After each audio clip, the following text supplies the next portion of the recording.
함께 사도신경으로 우리의 신앙을 고백하겠습니다. 나는 전능하신 아버지 하나님, 천지의 창조주를 믿습니다. 나는 그의 유일하신 아들, 우리 주 예수 그리스도를 믿습니다.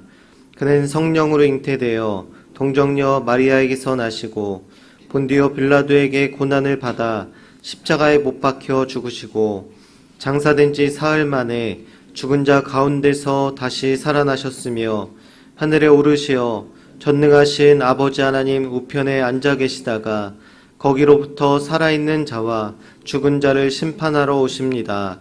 나는 성령을 믿으며 거룩한 공교회와 성도의 교제와 죄를 용서받는 것과 몸의 부활과 영생을 믿습니다. 아멘. 찬송가 545장입니다. 찬송가 545장입니다. 이 눈에 아무 증거 아니 배여도 믿음만을 가지고서 늘 걸으며 이 귀에 아무 소리 아니 들려도 하나님의 약속 위에 서리라. 걸어가세 믿음 위에 서서 나가세 의심 버리고 걸어가세 믿음 위에 서서 눈과 귀에 아무 증거 없어도 이 눈이 보기에는 어떠하든지 이미 얻은 증거대로 늘 믿으며 이 맘에 의심 없이 살아갈 때에 우리 소원 주 안에서 이루리. 걸어가세 믿음 위에 서서 나가세 의심 버리고 걸어가세 믿음 위에 서서 눈과 귀에 아무 증거 없어도 주님의 거룩함을 두고 맹세한 주 하나님 아버지는 참 미쁘다. 그 귀한 모든 약속 믿는 자에게 능치 못할 무슨 일이 있을까. 걸어가세 믿음 위에 서서 나가세 의심 버리고 걸어가세 믿음 위에 서서 눈과 귀에 아무 증거 없. 걸어가세 믿음 위에 서서 나가세 의심 버리고 걸어가세 믿음 위에 서서 눈과 귀에 아무 증거 없어도. 아멘. 네, 공동체 성경 읽기 마가복음 14장입니다.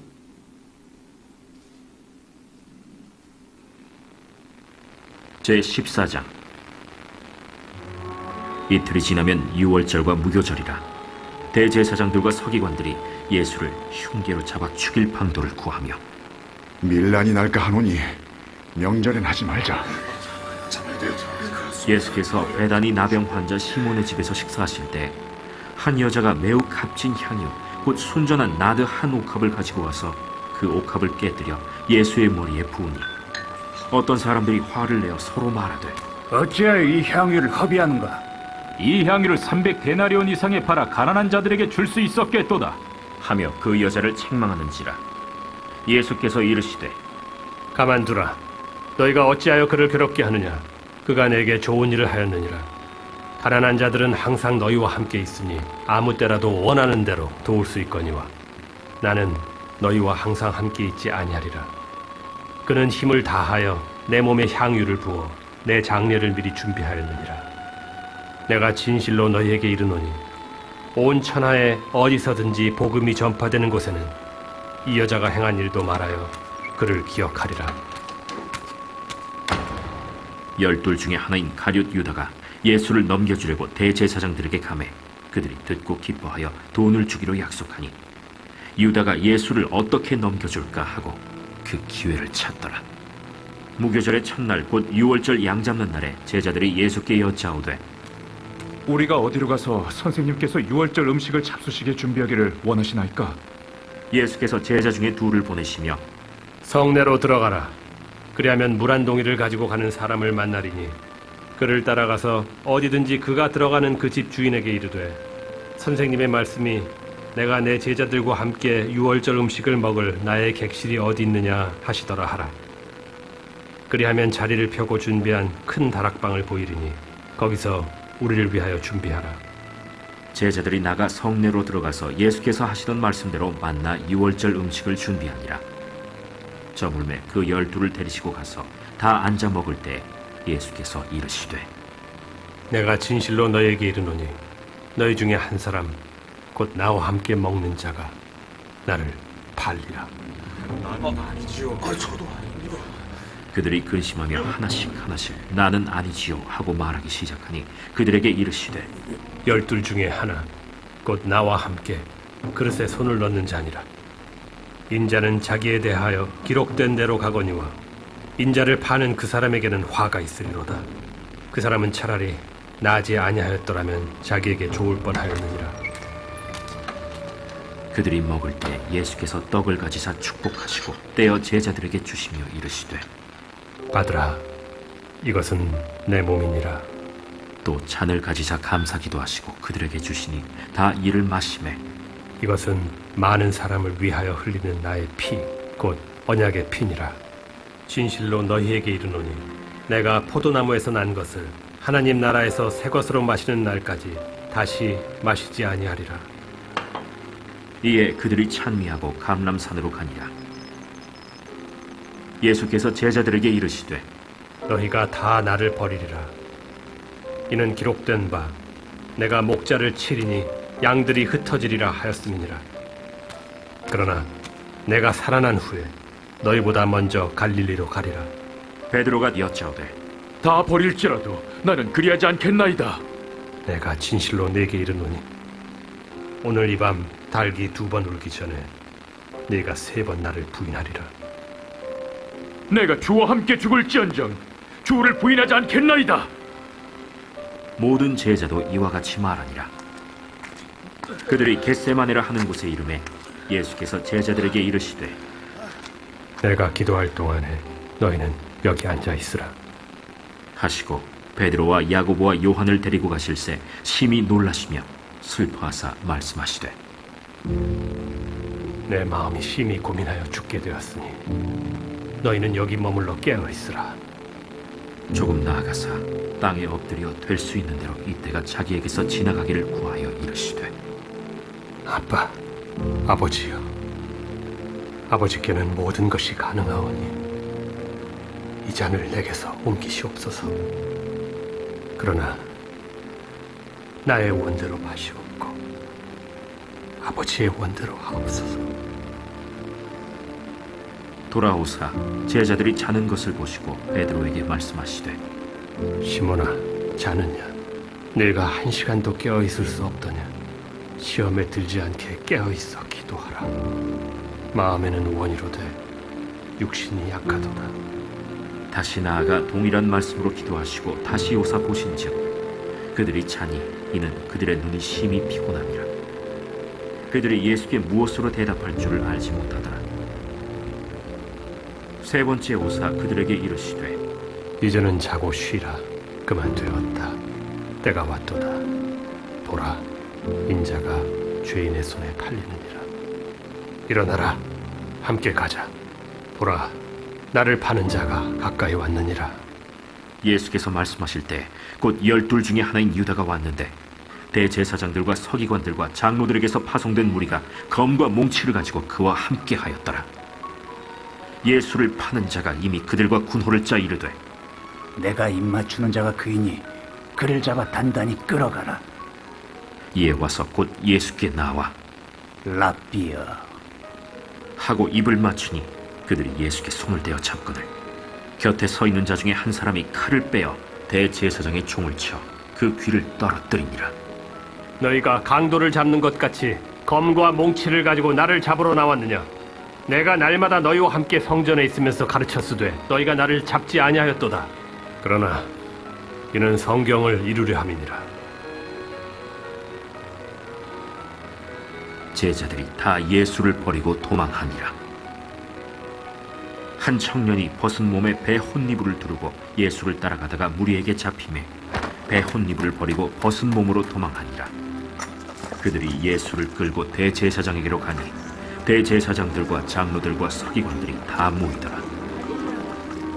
베드로가 예수를 멀찍이 따라 대제사장의 집들 안까지 들어가서 아랫사람들과 함께 앉아 불을 쬐더라. 대제사장들과 온 공회가 예수를 죽이려고 그를 칠 증거를 찾되 얻지 못하니 이는 예수를 쳐서 거짓 증언하는 자가 많으나 그 증언이 서로 일치하지 못함이라. 어떤 사람들이 일어나 예수를 쳐서 거짓 증언하여 우리가 그의 말을 들으니 손으로 지은 이 성전을 내가 헐고 손으로 짓지 아니한 다른 성전을 사흘 동안에 지으리라 하더라. 그 증언도 서로 일치하지 않더라. 대제사장이 가운데 일어서서 예수에게 물어 이르되 너는 아무 대답도 없느냐? 이 사람들이 너를 치는 증거가 어떠하냐? 침묵하고 아무 대답도 아니하시거늘 대제사장이 다시 물어 이르되 내가 찬송받으리 아들 그리스도냐? 내가 그니라. 인자가 권능자의 우편에 앉은 것과 하늘 구름을 타고 오는 것을 너희가 보리라. 대제사장이 자기 옷을 찢으며 우리가 어찌 더 증인을 요구하리요? 그 신성모독하는 말을 너희가 들었도다. 너희는 어떻게 생각하느냐? 하니 그들이 다 예수를 사형에 해당한 자로 정죄하고 어떤 사람은 그에게 침을 뱉으며 그의 얼굴을 가리고 주먹으로 치며 선지자 놈을 하라 하고 하인들은 손바닥으로 치더라. 베드로는 아랫뜰에 있더니 대제사장의 여종 하나가 와서 베드로가 불 쬐고 있는 것을 보고 주목하여 너도 나사렛 예수와 함께 있었도다. 베드로가 부인하여 이르되 나는 네가 말하는 것이 무엇인지 알지도 못하고 깨닫지도 못하겠노라. 앞들로 나갈새 여종이 그를 보고 곁에 서 있는 자들에게 다시 이르되 이 사람은 그 도당이라. 하되 또 부인하더라. 조금 후에 곁에 서 있는 사람들이 다시 베드로에게 말하되 너도 갈릴리 사람이니 참으로 그 도당이니라. 그러나 베드로가 저주하며 맹세하되 나는 너희가 말하는 이 사람을 알지 못하노라. 달기 곧 두 번째 울더라. 이에 베드로가 예수께서 자기에게 하신 말씀 곧 달기 2번 울기 전에 네가 3번 나를 부인하리라 하심이 기억되어 그 일을 생각하고 울었더라. 아멘. 네, 오늘 하나님의 말씀은 누가복음 11장 29절에서 30절까지 말씀입니다. 누가복음 11장 29절에서 30절까지 말씀입니다. 함께 하나님의 말씀 읽겠습니다. 무리가 모였을 때에 예수께서 말씀하시되 이 세대는 악한 세대라 표적을 구하되 요나의 표적밖에는 보일 표적이 없나니 요나가 니느웨 사람들에게 표적이 됨과 같이 인자도 이 세대에 그러하리라. 아멘. 네, 감사헌금 양은영 권사님 들으셨습니다. 1000번째 헌금 주님 복 주심에 감사드립니다. 황희돈 집사님 들으셨습니다. 천일 작정 감사헌금 이미경 권사님 들으셨습니다. 1000번째 예물 김봉재, 박연희, 김서율, 유준경, 유용선, 김혜자, 유예림, 김유신, 오선경, 김준성, 김준우, 장진용, 김정옥, 장규식, 장진혁 성도님 들으셨습니다. 기도하겠습니다. 하나님 감사합니다. 하나님 앞에 나와 우리의 마음을 올려드리고 우리의 가장 첫 시작, 첫 시간을 하나님께 올려드릴 수 있도록 우리를 이 발걸음을 이 예배 자리로 인도하시니 감사드립니다. 하나님 앞에 나와 예배하는 것, 하나님께 기도하는 것, 찬양하는 것이 우리에게 얼마나 큰 복이고 은혜인지를 다시 한번 깨닫습니다. 하나님, 오늘 예배를 통해서 하나님께서 큰 은혜를 더하여 주시고 날마다 더 하나님을 사모하고 사랑하는 마음이 우리 안에 넘치도록 인도하여 주시옵소서. 특별히 하나님께 예물을 구별하여서 하나님께 올려드립니다. 하나님, 예물을 드린 손길 위에 하나님께서 그 마음과 중심과 생각을 기억하여 주셔서 하나님의 그 풍성한 은혜로 날마다 채워주시고 그 마음의 기도 제목과 소원까지도 하나님께서 응답하여 주시옵소서. 이 시간 주님의 말씀을 듣습니다. 그 말씀이 우리 심령 가운데 새겨지게 하시고 또 열매 맺어서 하나님의 영광을 돌리는 삶 살아갈 수 있도록 인도하여 주시옵소서. 감사드리며 예수님의 이름으로 기도드립니다. 아멘. 마태복음과 마가복음에서 예수님께서 공생의 사역을 시작하실 때 처음으로 사탄에게 시험을 받으시고 그리고 본격적으로 이 사역을 시작하실 때 처음 하셨던 말씀들이 있습니다. 어떤 말씀이었냐면 때가 찼고 하나님의 나라가 가까이 왔으니 회개하고 복음을 믿으라, 이 말씀을 먼저 선포하셨습니다.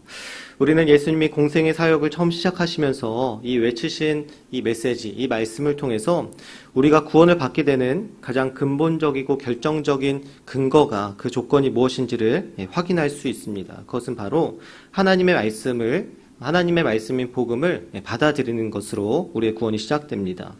누가복음에서도 예수님이 처음 사역을 시작하시면서 하셨던 말씀이 있는데요. 이사야의 이 말씀을 인용하셨습니다. 누가복음 4장 18절, 주의 성령이 내게 임하셨으니 이는 가난한 자에게 복음을 전하게 하시려고 내게 기름을 부으시고 나를 보내사 포로된 자에게 자유를, 눈먼 자에게 다시 보게 함을 전파하며 눌린 자를 자유롭게 하고. 이 말씀에서도 가난한 자에게 복음을 전하게 하시려고 내게 기름을 부으셨다, 그리고 보내셨다라고 이렇게 처음 말씀하고 있습니다. 그렇게 복음을 전하고 그렇게 복음을 전했을 때 그 결과가 어떻게 되냐면 포로된 자가 자유를 얻게 되고 눈먼 자가 다시 보게 되고 눌린 자가 자유롭게 된다라고 이렇게 말씀하고 있습니다. 바로 우리의 구원은 다른 것에서 온 것이 아니라 하나님의 말씀, 그 복음을 받아들일 때 우리에게 이 구원이 임하게 된다는 것을 성경에서는 분명하게 말씀하고 있습니다. 많은 사람들이 기독교를 체험의 종교라고 이렇게 말하기도 합니다. 이것은 맞는 말입니다. 기독교 신앙 안에는 놀랍고 신비한 기적들이 계속해서 일어나고 있습니다. 과학적으로도 설명할 수 없고 상식을 넘나드는 그런 일들이 계속 발생합니다. 그리고 그러한 기적들을 경험할 때 우리는 하나님의 살아계심을 느끼게 되고 우리의 신앙이 자라는 것을 느끼기도 합니다. 예전에 제가 중국으로 단기 선교를 간 적이 있습니다. 그때 제가 속한 이 선교단체의 이 선교 전략이 무엇이었냐면 50명에서 60명의 친구가 중국의 한 도시를 한꺼번에 갑니다. 그래서 작년에 서안을 갔으면 올해는 중경을 가고 내년에는 우르무치를 가고 이렇게 가서 4인 1조로 흩어져서 중국의 그 대학생 친구들, 그런 젊은 친구들을 계속 한 20일 동안 계속 만납니다. 그리고 그 만난 친구들 중에서도 복음을 받아들일 것 같은 친구들을 이제 추려서 장기로 가 있는 이 선교사님을 돕는 1, 2년 정도 가 있는 단기 선교사들이 있어요. 그 친구들에게 그 친구들을 저희가 만났던 친구들을 연결해줘요. 그렇게 연결해주면 그 단기 선교사들이 1차적으로 복음을 전합니다. 그리고 거기서 복음을 받아들인 친구들을 또 추려서 장기 선교사님께 연결해서 장기 선교사님이 다시 한번 그 복음을 자세하게 설명하고 그리고 그 안에서 결신한 친구들을 교회로 세우는 거죠. 그래서 한번 그렇게 갈 때마다 한 10몇 명의 친구들이 결신을 하게 되고 중국 땅에 그 도시에 교회가 세워지게 됩니다. 저도 4인 1조가 되어서 중국 친구들을 많이 사귀게 되었고 그 중에서 한 친구를 골라서 연락을 해서 만나자고 했습니다. 그런데 너무 많은 친구를 사귀는 바람에 원래는 A라는 친구에게 연락을 하려고 했었는데 잘못 연락을 해서 B라는 친구에게 연락을 하게 됐습니다. 그래서 이 B라는 친구에게 어쨌든 연락을 했으니까 이제 만나야 되지 않겠습니까? 근데 만나서 이 단기 선교사 그 친구와 함께 만나서 복음을 전했는데 그 친구가 역시나 복음을 받아들이지 않았습니다. 잘못 연락한 이 실수와 또 복음을 받아들이지 않았던 것 때문에 약간 풀이 죽고 좀 이렇게 기운이 없었는데, 근데 다음날 그 복음을 받아들이지 않았던 그 중국 친구가 갑자기 연락을 해서 만나자고 했습니다. 그래서 만나서 그 친구가 만났더니 그 친구가 자기 꿈에 예수님이 나와서 내가 너를 사랑한다, 내가 너를 축복한다 이렇게 말했다는 겁니다. 그리고 예수님을 믿기로 그렇게 결심을 했습니다. 누군가는 거짓말이라고 말할 수 있는 이런 말도 안 되는 일들이 기독교에는 전에도 일어났고 그리고 현재에도 일어나고 있고 앞으로도 계속 일어나게 될 것입니다. 그러나 예수 그리스도를 영접하는 일 그리고 믿음이 자라는 일에 이것이 도움이 될지라도 우리의 신앙의 근본적인 뿌리와 원인이 어디에 있는지를 아는 것은 정말 중요합니다. 그것은 바로 하나님의 말씀을 받아들이는 것에 있습니다. 우리가 아무리 놀라운 체험을 한다고 해도, 특별한 경험을 한다고 해도 우리가 하나님의 말씀 안에서 자라나지 않고 하나님 말씀을 통해서 올바른 신앙을 점검받지 않는다면 그런 경험은 금방 사라지게 될 것입니다.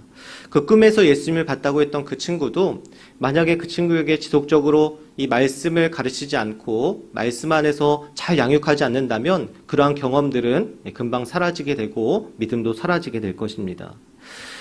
여러분, 성경에서 가장 많은 기적과 이사가 나오는 성경이 어딘지 아십니까?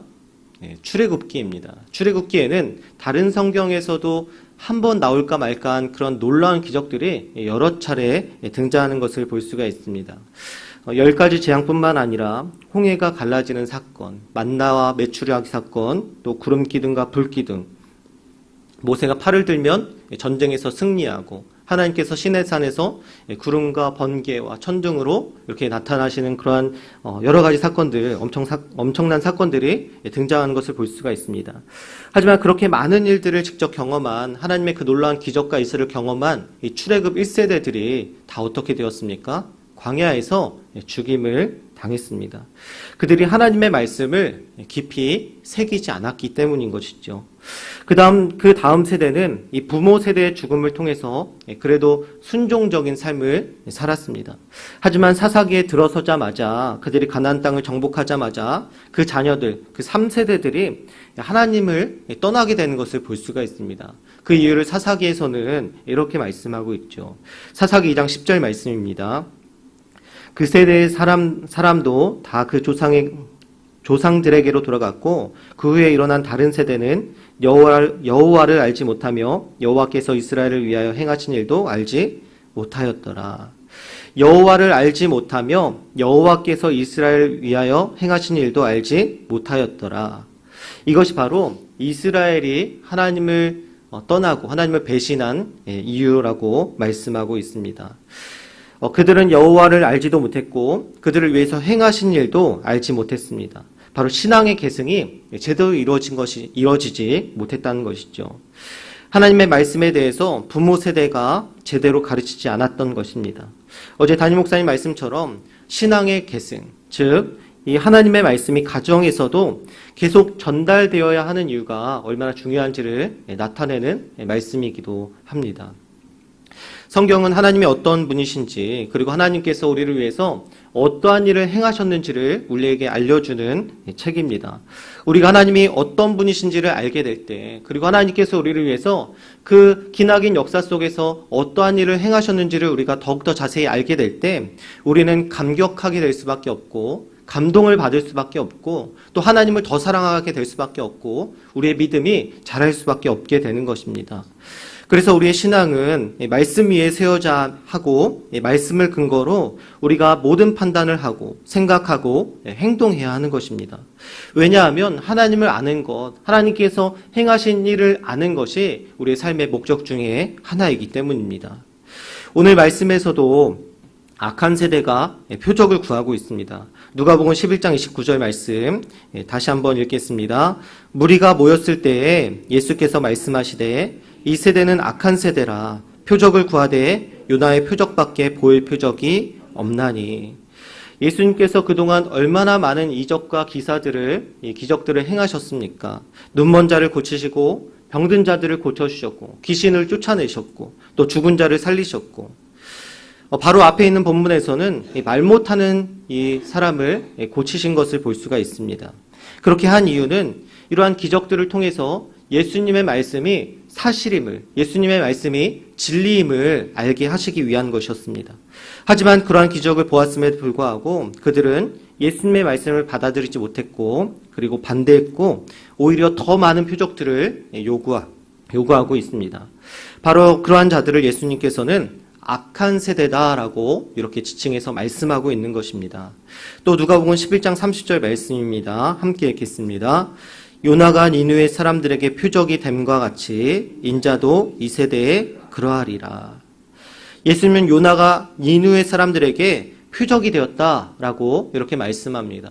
여러분, 요나가 니느웨에서 어떤 표적을 행했습니까? 어떤 기적을 행했고 어떤 이사를 보여줬습니까? 아무런 표적도 행하지 않았습니다. 그는 그저 하나님의 말씀을 전했을 뿐입니다. 그러자 이 요나가 니느웨에 하나님 말씀을 전했을 뿐인데 니느웨 성이 어떻게 됐습니까? 온 백성이 다 위에서부터 아래까지 다 온 마음과 온 힘을 다해서 회개하고 돌이키는 것을 우리가 볼 수가 있습니다. 바로 예수님도 이 점을 말씀하시는 것이죠. 인자도 이 세대에 그러하리라.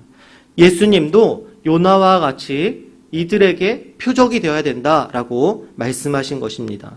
바로 표적이 아니라, 예수님께서 말씀하시는 것은 표적이 아니라 회개하고 예수님의 말씀을 받아들이는 자만이 심판을 면하고 구원을 받게 될 것이다 라고 이렇게 말씀하고 계신 것입니다. 교회 안에는 많은 기적들이 일어나지만 그 중에서도 가장 놀라운 기적, 가장 이해할 수 없고 말로 설명할 수 없는 기적은 바로 구원받을 자격이 없는 우리가 구원을 받게 된 것입니다. 우리가 성경에 나오는 예수님을 반대하는 사람들보다 더 나을 것이 무엇이 있겠습니까? 어쩌면 그 사람들이 우리의 행실보다 더 깨끗할 수도 있습니다. 하지만 우리가 구원을 받은 이유, 우리가 하나님으로부터 이러한 큰 은혜를 받은 이유가 무엇이냐면 바로 하나님의 말씀을 받아들이고 믿었기 때문입니다. 경험이나 기적이 우리를 구원하게 하는 것이 아닙니다. 오히려 이단이나 잘못된 단체에서도 기적이 일어날 수 있습니다. 제 고향인 여주에는 실륵사라는 큰 절이 있습니다. 제가 중고등학생 때 실륵사라는 절에 봉사활동을 하러 많이 갔습니다.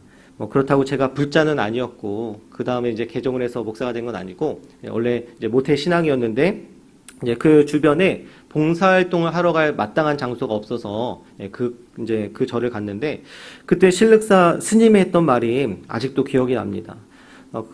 제가 어떻게 물어봤냐면, 절에도 기적이 일어납니까? 라고 이렇게 물어봤더니 그 스님이 당연히 일어난다라고 이렇게 말했습니다. 이쪽에 있던 사리가 저쪽으로 옮겨지고, 저쪽에 있던 사리가 이쪽에 옮겨지고, 이런 일들이 종종 일어난다라고 이렇게 말을 했습니다. 그 말이 진짜인지 가짜인지는 확인할 방도가 없지만 어쨌든 자기들도 그러한 기적들이 일어난다라고 얘기를 했습니다. 그럴 수도 있을 겁니다. 하지만 구원은 다릅니다. 구원은 오직 하나님의 말씀에서만 구원이 나타남을 여러분들이 믿으시기를 바랍니다. 야고보서 1장 21절에 이렇게 말씀합니다. 그러므로 모든 더러운 것과 넘치는 악을 내버리고 너희 영혼을 능히 구원할 바 마음에 심어진 말씀을 온유함으로 받으라. 우리가 하나님의 말씀을 온유함으로 받을 때 우리는 구원을 얻게 될 것입니다. 때로는 성도들이 그러한 신비한 체험에 너무 매달려서 그것만이 올바른 신앙인 줄 알고 그러한 체험을 하려고 열심을 올리는 사람들도 종종 볼 수가 있습니다. 그러한 체험 자체가 잘못되었다라는 것을 말씀하는 것은 아닙니다. 다만 우리가 추구해야 할 올바른 신앙은 하나님의 말씀이라는 것을 여러분들에게 말씀드리는 것입니다. 우리가 말씀에 집중하고 말씀을 온유한 마음으로 받아들이고 순종할 때 우리는 그때야 진정한 기적을 경험하게 될 것입니다. 구원받을 수 없는 우리가 말씀을 통해서 구원을 받고 가장 큰 기적과 은혜를 경험했다면 하나님의 말씀을 받아들이고 순종하는 자들에게 얼마나 더 놀라운 기적과 은혜들을 베푸시겠습니까? 여러분들이 하나님의 말씀을 먼저 받아들이고 그 말씀에 집중하시고 순종하는 삶을 살아가시기를 예수님의 이름으로 축복합니다. 하나님의 말씀을 사모하고 사랑하는 여러분들에게 더 많은 풍성한 선물과 은혜들을 허락하실 것이라고 저는 믿습니다. 여러분들이 말씀의 사람들이 되길, 하나님의 말씀이 내 삶의 가장 중요한 기본이 되고 근본이 되고 시작이 되고 중심이 되는 여러분들의 삶이 되시기를 예수님의 이름으로 축복합니다. 함께 기도하겠습니다. 기도 제목 같이 읽겠습니다. 믿음의 명과 이루게 하소서. 성령의 임재가 충만한 교회 되게 하소서. 영적 성숙이 넘치는 교우들 되게 하소서. 다음 세대의 부흥을 주소서. 환우들에게 치유를 더하소서. 기도 제목과 오늘 말씀을 기억하시면서 함께 주여 3번 외치고 기도하겠습니다. 주여, 주여, 주여. 거룩하시고 내가 풍성하시 하나님 감사합니다. 오늘도 이른 새벽을 깨어서 하나님 앞에 나와 예배하고 우리의 마음과 중심을 하나님께 올려드릴 수 있도록 인도하시니 감사합니다. 하나님, 우리의 모든 삶 가운데 우리의 가장 큰 기적, 구원받을 수 없는 우리를 구원하여 주시고